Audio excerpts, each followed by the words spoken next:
Hello everybody, welcome to another session of elective accounting 4.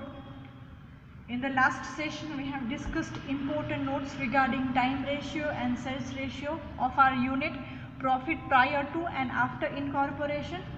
We also have calculated the small example to find out time ratio and sales ratio. Today we are going to solve one example.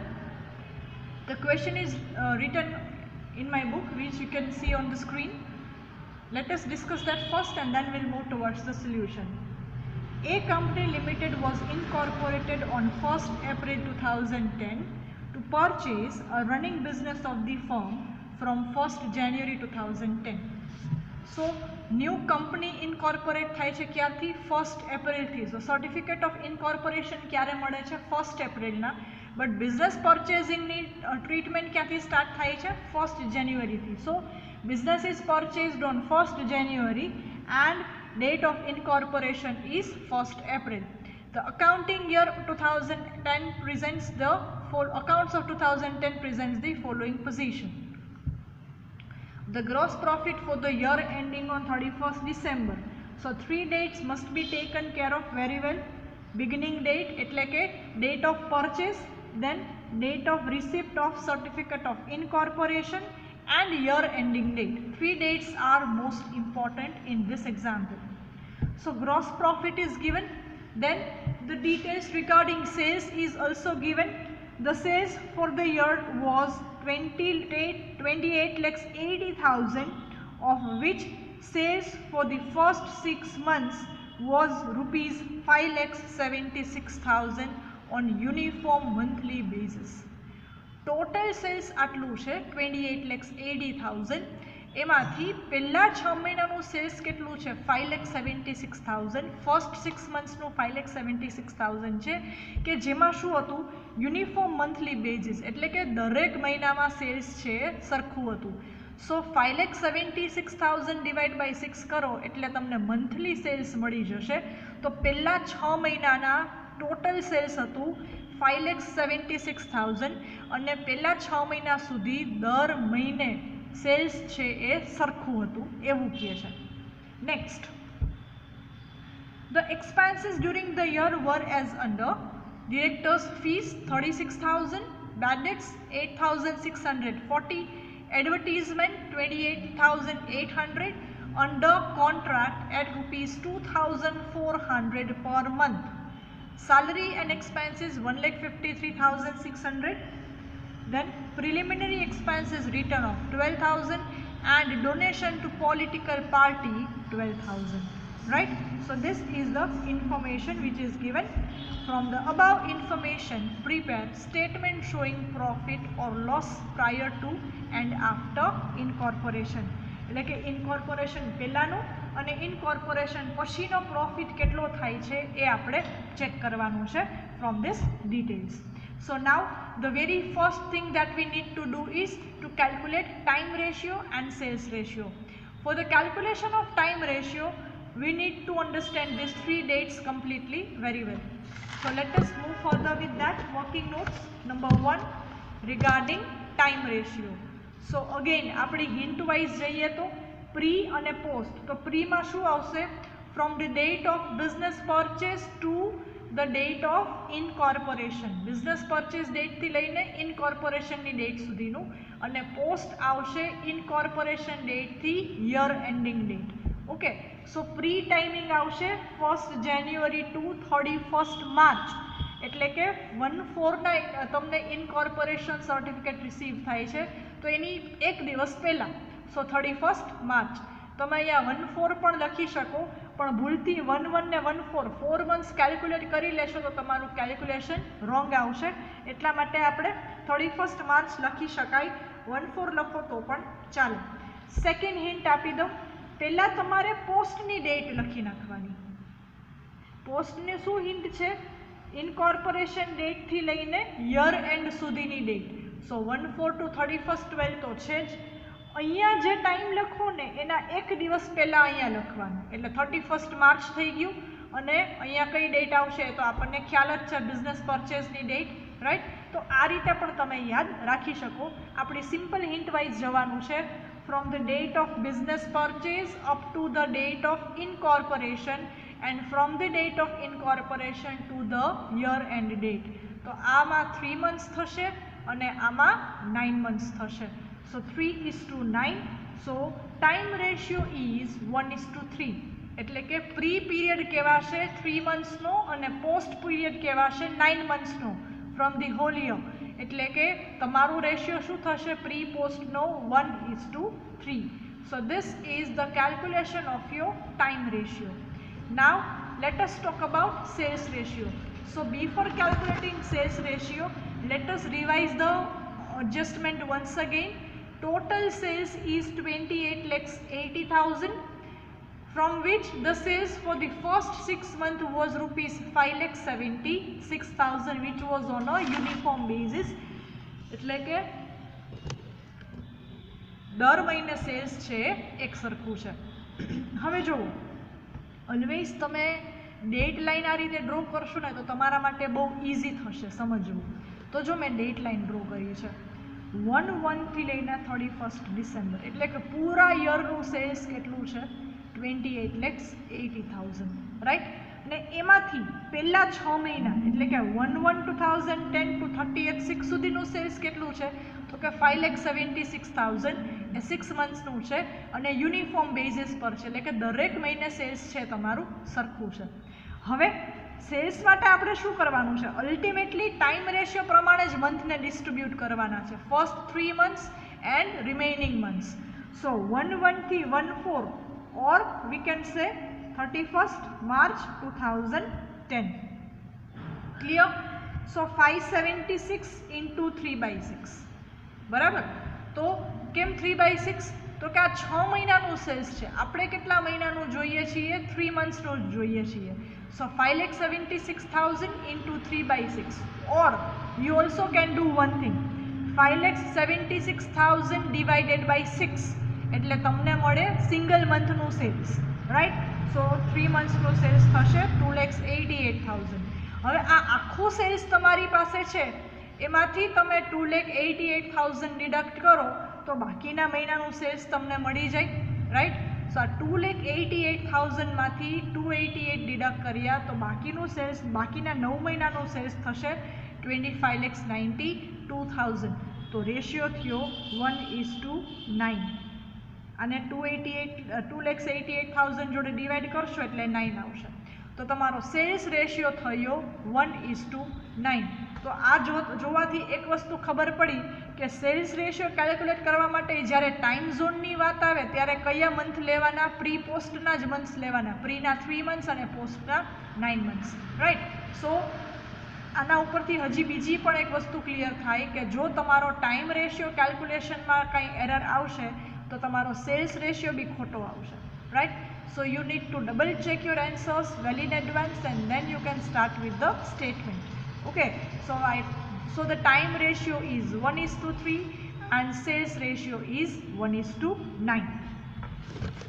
So before starting your example, તમારે અહીંયા બાજુમાં તમારે લખવું હોય પેન્સિલથી તો તમે લખી શકો ટાઈમ રેશિયો 1:3 અને સેલ્સ રેશિયો 1:9. સાઈડમાં પેન્સિલથી લખી લેવાનું જેથી કરીને મિસ્ટેક ન થાય, રાઈટ. હવે આપણે બનાવીએ છીએ સ્ટેટમેન્ટ. તો આ મારી પાસે સ્ટેટમેન્ટ બનાવેલું અડધું રેડી છે.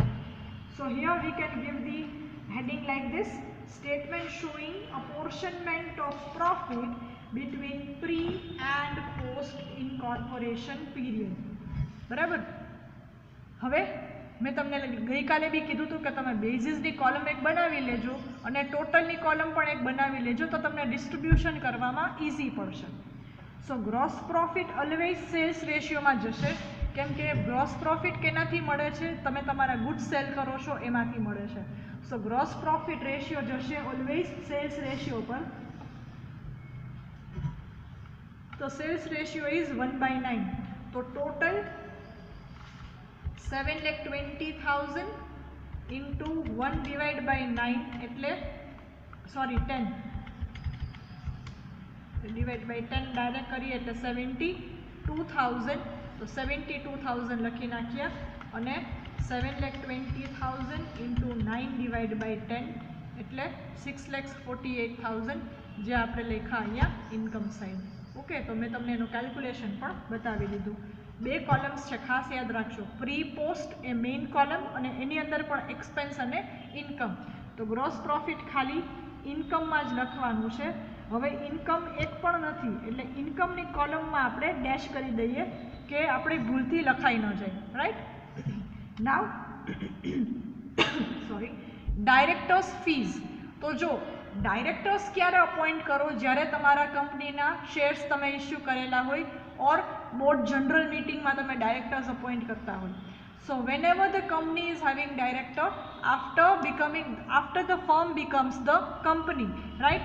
તો ડિરેક્ટર્સની ફીઝ પૂરેપૂરી જશે પોસ્ટ ઇનકોર્પોરેશન એક્સપેન્સ. કેમ કે પહેલાં ડાયરેક્ટર હોય જ નહીં એટલે ડાયરેક્ટરની ફીઝના એક્સપેન્સ થાય જ નહીં. ઇનકોર્પોરેશન થઈ ગયા પછી, પેઢીનું કંપનીમાં રૂપાંતર થઈ ગયા પછી ડાયરેક્ટર્સ હોય અને પછી એની ફીસ પે કરવાની હોય. એન્ડ સેકન્ડ થિંગ, ડાયરેક્ટર્સની ફીસ તમે પે કરો છો યર એન્ડના, અને બિગિનિંગમાં એટલે કે બિફોર ઇનકોર્પોરેશન ડાયરેક્ટર્સ નથી હોતા એટલા માટે ડાયરેક્ટર્સ ફીસ પૂરેપૂરી જશે પોસ્ટમાં. દેન બેડ ડેટ્સ. તો બેડ ડેટ્સ જશે તમારા સેલ્સ રેશિયોમાં. એનું રીઝન છે કે જેટલું ક્રેડિટ સેલ્સ કર્યું હોય એટલું જ તમારા બેડ ડેટના ચાન્સ વધારે. રાઈટ, તો જેટલા પ્રપોર્શનમાં તમારું સેલ્સ વધે એટલા જ પ્રપોર્શનમાં બેડ ડેટ્સ થવાના ચાન્સીસ પણ એટલા જ વધે છે. તો બેડ ડેટ્સ છે એ તમારા સેલ્સ રેશિયોમાં જશે. સો 8640 ને સેલ્સ રેશિયો 1:9 માં ડિસ્ટ્રીબ્યુટ કરીએ. So answer will be 864 and 777.6. Right, આ તમારું બેડ ડેટ્સ થશે. 8640 ડિસ્ટ્રીબ્યુટ કરીએ છીએ 1:9 માં. દેન એડવર્ટીઝમેન્ટ. તો જો એડવર્ટીઝમેન્ટમાં બી તમને કહે છે under contract at 2400 per month. Right, સો એમાં પણ તમારે પ્રી પોસ્ટનો ટાઈમિંગ દેવો પડે એટલા માટે આપણે ગિવન લખેલું છે. તો એડવર્ટીઝમેન્ટની પણ આપણે વર્કિંગ નોટ કરવી પડે. સો એડવર્ટીઝમેન્ટમાં શું કહે છે? ₹2400 પર મંથ. તો આપણે પ્રી ટાઈમિંગ શું છે? 1/1/10 થી લઈને 31st March 2010 અને 1/4/2010 થી 31st December 2010. તો આટલા કેટલું થયું? 3 months થયા અને આ શું થયું? 9 months થયા. રાઈટ, સો 3 monthsના કેટલા થશે? 2400 into 3 એટલે 72,000 થાય, 7200 થશે. અને 2400 into 7, so that will be 21,600. જો આ રીતે કરો ને તો તમને ડિસ્ટ્રીબ્યુશન પણ મળી ગયું તમારા ટોટલ એક્સપેન્સનું. આ બંનેનો ટોટલ કરો એટલે ટેક્સ્ટ બુકમાં જે ટોટલ આપેલો છે ને એ જ થશે 28,800. રાઈટ, સો 3 monthsનું અને 9 monthsનું. તો એડવર્ટીઝમેન્ટમાં તમને જ્યારે કંઈ જ કન્સિડરેશન ન કીધું હોય તો આપણો બેઝ શું રહેશે? બધામાં time ratio will be the base even for sales ratio and some of the others adjustments as well. Right, so એડવર્ટીઝમેન્ટમાં ચોખવટ કરી જ છે કે 2400 મંથલી બેઝિસ પર છે. તો આપણે શું લેવાનું? 3 months પ્રીના અને બાકી 9 months પોસ્ટના. તો તમે લખી શકો પ્રી 3 months અને પોસ્ટ 9 months. રાઈટ, સો 3:9 એટલે કે 1:3 જ રેશિયો થયો, પાછો ટાઈમ રેશિયો જેવો જ થશે અને આ એનું ડિસ્ટ્રીબ્યુશન. તો એડવર્ટીઝમેન્ટમાં લખી નાખીએ અમાઉન્ટ 7,200 અને 21,600. જેમાં આ રીતે એડજસ્ટમેન્ટ કે વર્કિંગ નોટ કરીને રેશિયો કેલ્ક્યુલેટ કર્યો છે એમાં આપણે વર્ડ લખશું given. Next is salary and expenses. So salaries as expenses total 153,600. So salary will be distributed on the basis of time ratio. So amount 1,53,600 is distributed into 1:3. So amount will be 38,400 and 1,15,200. So this is the amount of salary. Next, preliminary expenses written off. तो A B पूरेपूरा post में ज जशे. So 12,000 in the post, right? केम के preliminary expense भी क्यारे incur करो छो? After the incorporation of the company, right? So or for the starting up of the company, so write off भी क्यारे थाय? year end ना ज थाय. So return of amount होय तो ए पूरेपूरी जशे post में, because write off करो छो तमे year end ना. Okay, तो हवे जो प्री नो इनकम माइनस प्री नो एक्सपेन्स અને પોસ્ટ ની ઇનકમ માઇનસ પોસ્ટ નો એક્સપેન્સ. તો પ્રી ની ઇનકમ પહેલા જોઈ લઈએ 72,000 અને 6,48,000.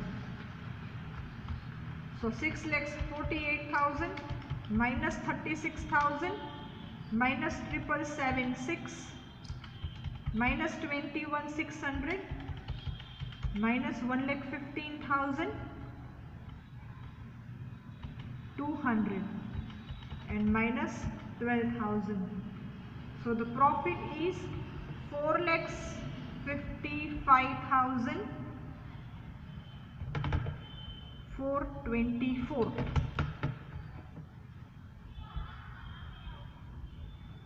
અને એવી જ રીતે ઇન્કમમાં 72,000 minus 864 minus 7,200 minus 38,400. So that is 25,536.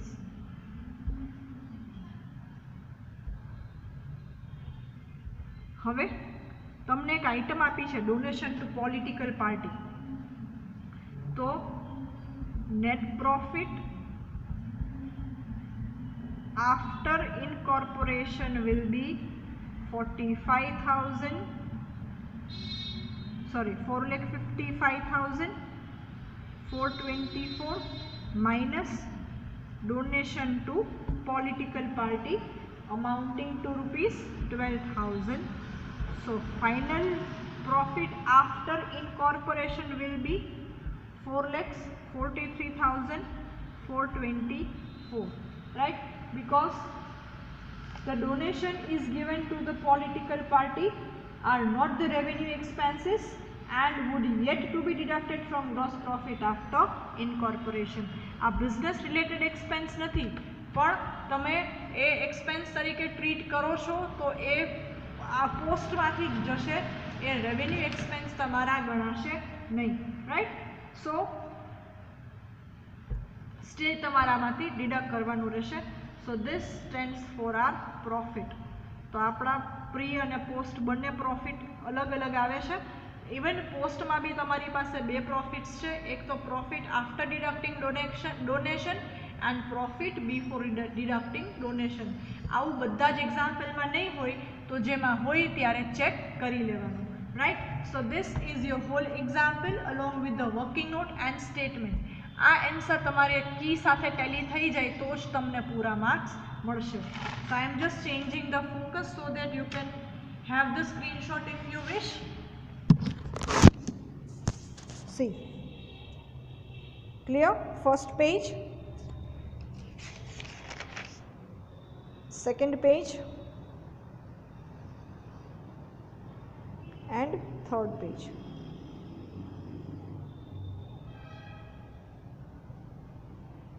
Showing the first page again. This is your example.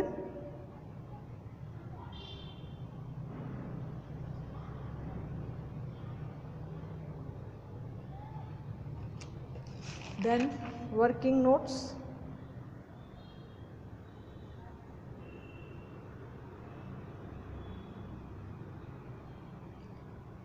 And next statement. પહેલા incomes બધી લખી લેવાની, પછી બધા expenses. Total columns particulars total basis pre ઇન્કોર્પોરેશનમાં બે એક્સપેન્સ અને ઇન્કમ અને પોસ્ટમાં પણ બે એક્સપેન્સ અને income. So gross profit, directors fees, bad debts, advertisements, salary and expense, preliminary expense return of, and last but not the least donation to political party, right? So this is your first example. As it is the first example. બહુ બધી working notes આમાં નથી, પણ જ્યારે એક્ઝામ્પલ્સમાં જે રીતે આપેલું હોય અકોર્ડિંગલી આપણે ટ્રીટ કરશું. Okay, so don't forget to write this in your notebook. In the next session we are going to solve another example like this. Thank you all.